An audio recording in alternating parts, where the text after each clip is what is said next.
नमस्कार। वर्षा ऋतु के समापन के साथ आगमन हुआ चंद्रमा की चांदनी बिखेरती और शरीर के लिए उत्तम हंसोदक के निर्माण में अग्रसर ऋतु शरद का। ये सूर्य के दक्षिणायन की स्थिति में विसर्ग काल की दूसरी ऋतु है। इसके माह हैं आश्विन और कार्तिक।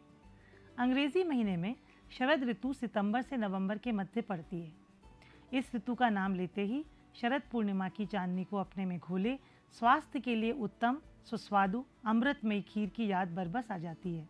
ये एक ऐसी ऋतु भी है जिसमें स्वास्थ्य को उत्तम रखने के लिए बड़ी सुंदर प्रथाएं और त्यौहार भी आते हैं। घर में माताओं द्वारा बच्चों और बड़ों को चंद्रमा की रोशनी में शरद पूर्णिमा की रात सुई में डोरा डलवाकर और चंद्रमा की ओर देखकर त्राटक का अभ्यास कराना निश्चित रूप से नेत्रों की ज्योति के लिए उत्तम प्रथा है, जो ये संदेश भी देती है कि त्राटक का अभ्यास नेत्र ज्योति के लिए कितना आवश्यक है। शारदीय नवरात्र के समय होने वाले रात्रि जागरण में चंद्रमा की किरण का सेवन, साथ ही इस दौरान किए जाने वाले लंघन और ध्यान का अभ्यास हमें निश्चित रूप से शारीरिक और मानसिक स्वास्थ्य देता है। इस ऋतु के कार्तिक स्नान का महत्व भी अनूठा है। कार्तिक मास में जल स्रोत जैसे नदियों, कुओं इत्यादि को साफ रखना, माँ के समान उनका पूजन करना, इस मास में परंपरागत अनिवार्य रूप से ब्रह्म मुहूर्त में स्नान और ध्यान आदि के नियम निश्चित रूप से दिनचर्या के महत्व और जल स्रोतों के संरक्षण के संदेश को जनमानस तक पहुंचाने और उनके द्वारा अभ्यास में लाए जाने का ही प्रयोजन होगा, जिससे हम बदलते मौसम में स्वस्थ रह सकें और हमारी पीढ़ी दिनचर्या और ऋतुचर्या का पालन कर अपनी रोग प्रतिरोधक क्षमता सुदृढ़ करे और स्वास्थ्य के लिए उत्तम इन नियम प्रथाओं से अगली पीढ़ी को अवगत कराए। आइए जाने हमारे ऋषि मुनियों ने इस ऋतु में आहार विहार के नियम की क्या जानकारी दी है। वर्षा ऋतु में शरीर शीत मौसम और मेघ से आच्छादित आकाश का अभ्यस्त हो जाता है और शरद ऋतु में चंद्रमा का प्रभाव मध्यम रहता है। जमीन में आर्द्रता और गीलापन रहता है। नेत्रों को सुंदर लगने वाली हरी घास से जमीन आच्छादित हो जाती है, परंतु मेघ यानी बादल कुछ कम हो जाते हैं और बादलों के कम होने से जब सूर्य की किरण शरीर पर पड़ती है तब वर्षा ऋतु में संचित पित्त सूर्य की गर्मी से प्रकोपित हो जाता है। ऋतु प्रभाव से पंचमहाभूतों में से जल और अग्नि की इस ऋतु में अधिकता हो जाने के कारण जल और अग्नि महाभूत प्रधान लवण रस की सृष्टि में अधिकता हो जाती है, अर्थात लवण रस अधिक कार्यकारी हो जाता है, जो स्वयं पित्तवर्धक है। पित्त जो स्वयं में उष्ण, स्निग्ध, तीक्ष्ण, द्रव गुण प्रधान होता है, इसलिए इसमें अग्नि की प्रधानता होते हुए भी जल महाभूत की उपस्थिति का बोध होता है और पित्त के बढ़े होने के बावजूद अग्नि मंद हो जाती है, क्योंकि उष्ण गुण के सापेक्ष द्रवांश की वृद्धि होती है और जैसे जलते हुए आग पर गर्म पानी डालने से अग्नि बुझ जाती है, उसी प्रकार पित्त के बढ़ने के बावजूद हमारी अग्नि मंद हो जाती है। ये मंद अग्नि अनेक रोगों का कारण है, इसलिए हमें आहार विहार का विशेष ध्यान रखना चाहिए। आयुर्वेद का प्रयोजन है स्वास्थ्य स्वास्थ्य रक्षणम आतुरस्य विकार प्रशमनम च, यानी स्वस्थ के स्वास्थ्य की रक्षा करना और रोगी के विकार को दूर करना। इसलिए शरद ऋतुचर्या में हमारे ऋषियों ने इस ऋतु में प्रकोपित पित्त को कंट्रोल करने और भूख बढ़ाने वाली आहार विहार की व्यवस्था की है। हमारे भोजन में बढ़े हुए पित्त को शांत करने वाले मधुर तिक्त कषाय रस या टेस्ट, साथ ही पचने में हल्के वीर्य में शीत द्रव्यों को शामिल कर बहुत भूख लगने पर ही इनके सेवन करने के निर्देश दिए हैं।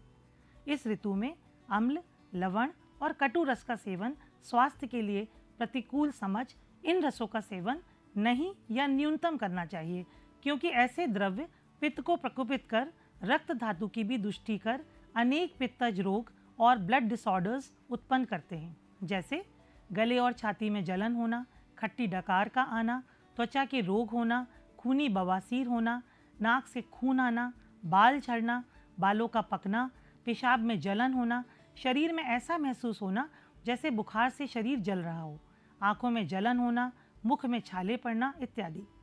आइए जाने कुछ द्रव्य जिनमें मधुर रस होता है और क्यों हमें इनका सेवन करना चाहिए। मधुर रस शीत होता है, अतः पित्त से उत्पन्न दाह को शांत करने में मदद करता है। इस रस से युक्त फल, सब्जी और अन्न इस ऋतु में पित्त के बढ़ने से होने वाले रोगों के लिए पथ्य है। ये 7 धातुओं यानी रस, रक्त, मांस, मेद, अस्थि, मज्जा और शुक्र को पोषित कर, ओज की वृद्धि कर, शरीर को बल प्रदान कर, इम्यून सिस्टम को बूस्ट करता है। कुछ मधुर द्रव्य हैं शहद, शक्कर, मिश्री, दूध, केला, नारियल, अखरोट, फालसा, शतावरी, घी, किशमिश, ईख, मुलैठी इत्यादि। चलिए अब जानते हैं कि तिक्त रस हमें किस प्रकार सेवन करने से लाभ देता है। तिक्त द्रव्यों का सेवन इस ऋतु में बढ़े पित्त को शांत कर दाह, ज्वर, मूर्छा और प्यास को शांत करता है। ये शरीर के टॉक्सिन्स को बाहर निकालने में मदद करता है। हालांकि ये खुद स्वाद में अरुचिकर होता है, पर इस ऋतु में मंदाग्नि से उत्पन्न भोजन की अनिच्छा को मिटाकर भोजन के प्रति रुचि को बढ़ाता है। इसका उचित मात्रा में ही सेवन करना चाहिए। कुछ तिक्त रस युक्त द्रव्य हैं करेला, चंदन, नीम, चिरायता, हल्दी, गिलोय, खस, वासा इत्यादि। इस ऋतु में तिक्त घृत का सेवन हमें अनेक पित्त विकारों से बचाता है। ये गाय के घी और तिक्त औषध जैसे नीम की छाल, गिलोय, अड़ूसा की जड़, परवल की पत्ती और छोटी कटेरी से सिद्ध कर बनाया जाता है। इसका सेवन भोजन के पहले उष्ण जल से करना प्रशस्त है। अब बात करते हैं एक और रस की जो इस ऋतु में सेवन करना चाहिए, और वो है कषाय रस, जो इस ऋतु में बढ़ने वाले पित्त का शमन तो करता ही है, साथ ही इस ऋतु में फोड़े फुंसी से बचाव कर हमारी त्वचा को स्वस्थ और निर्मल रखता है। कषाय रस हरड़, बहेड़ा, शहद, कच्ची खजूर, कमल ककड़ी, आंवला इत्यादि में होता है। इस ऋतु में प्रकृति हमें मधुर तिक्त कषाय रस से पूर्ण द्रव्य प्रचुर मात्रा में देती है। आइए इन द्रव्यों को पुनः अवलोकन करें। इस ऋतु में सब्जियों में लौकी, निनुआ, तोरई, कद्दू, अत्यंत कोमल सफ़ेद पेठा, परवल, गिलकी, छोटी चौलाई, कच्चे केले की फली, कुंदरू आदि का सेवन करना चाहिए। इस ऋतु में सेवन योग्य मेवा है मुनक्का, किशमिश, अंजीर, सूखा नारियल, खजूर इत्यादि। फल जैसे कच्चा हरा नारियल, सीताफल, चीकू, अमरूद, द्राक्षा, आंवला, मौसमी, ताज़ा अंजीर, पका केला, पका पपीता का सेवन किया जा सकता है। अन्न जैसे जौ, सफ़ेद छाली चावल, गेहूँ, ज्वार, रागी इत्यादि का सेवन कर सकते हैं। दाल में मूंग, मसूर, मोठ आदि खाई जा सकती है। शरद ऋतु में लाभकारी मसालों में हैं धनिया, इलायची, जीरा, हल्दी और सौंफ। इन द्रव्यों का आहार में मात्रा पूर्वक सेवन भूख लगने पर ही करना चाहिए। भोजन पकाने के लिए जहाँ तक हो सके घी इस्तेमाल करना चाहिए। घी शीतल होता है और पित्त का शमन भी करता है। नारियल का तेल भी इस्तेमाल किया जा सकता है, पर यह दक्षिण भारत में प्रचलित है। इस आहार विहार के बाद भी यदि पित्त बढ़ा हो तब शरीर से बड़े पित्त के निष्कासन के लिए अपने निकट के पंचकर्म सेंटर पर विरेचन यानी पंचकर्म की वह विधि जिससे कुपित दोष पेट में लाकर अधोमार्ग से निकाले जाते हैं, और रक्त मोक्षण जिसमें विभिन्न विधि से दूषित रक्त शरीर से निकालकर पित्त को शांत किया जाता है, कराना चाहिए। हमने पहले अंशोदक का उल्लेख किया था। आइए जानें शरद ऋतु में बनने वाला अमृत में नेचुरल ड्रिंक हंसोदक आखिर क्या होता है।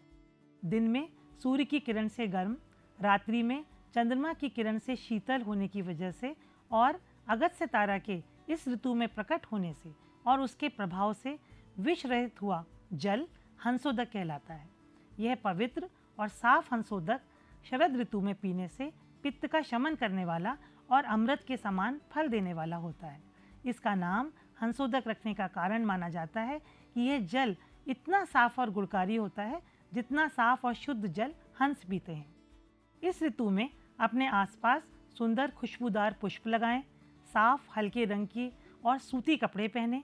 चंद्रमा की किरण का चंद्रोदय होने के बाद शुरू के कुछ घंटे ही यानी रात्रि के प्रथम प्रहर में सेवन करना चाहिए। रात में ओस में नहीं बैठना चाहिए। इस ऋतु में अपने घर पर तिक्त घृत, सूखा पेठा, पेठे का मुरब्बा, आंवला चूर्ण, आंवला का मुरब्बा, आंवला कैंडी, षडंग पानीय, त्रिफला अवश्य रखें। यदि मिथ्या आहार विहार से कभी ज्वर हो जाए और व्यक्ति प्यास से व्याकुल हो तो षडंग पानीय का सेवन लंघन और लघु भोजन के साथ करने से शीघ्र राहत मिलती है। इसके द्रव्य हैं नागर मोथा, पित्त पापड़ा, खस, लाल चंदन, सुगंध बाला और सौंठ। ये आयुर्वेदिक मेडिकल स्टोर पर भी आसानी से उपलब्ध रहता है। इस ऋतु में त्रिफला यानी हरड़ बहेड़ा आंवला का संभाग चूर्ण 3 ग्राम की मात्रा से गर्म पानी के साथ रात को सेवन करने से सुबह पेट साफ होकर रोग मुक्त रखने में मदद करता है। पेठे और आंवले का मुरब्बा रुचिकर, सुस्वादु और बलवर्धक है। आइए जानें कि शरद ऋतु में हमें क्या नहीं करना चाहिए। शरद ऋतु में धूप का सेवन नहीं करना चाहिए।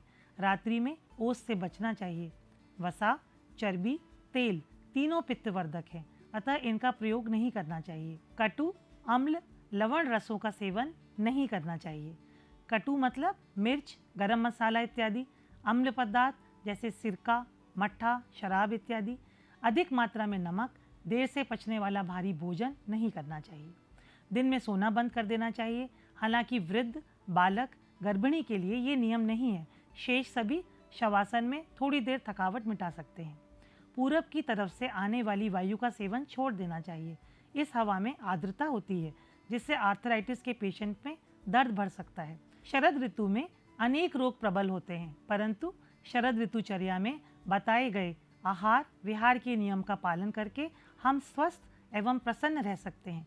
यदि रोग प्रबल हो तो किसी कुशल वैद्य की देखरेख में चिकित्सा कराने के लिए जाया जा सकता है। धन्यवाद।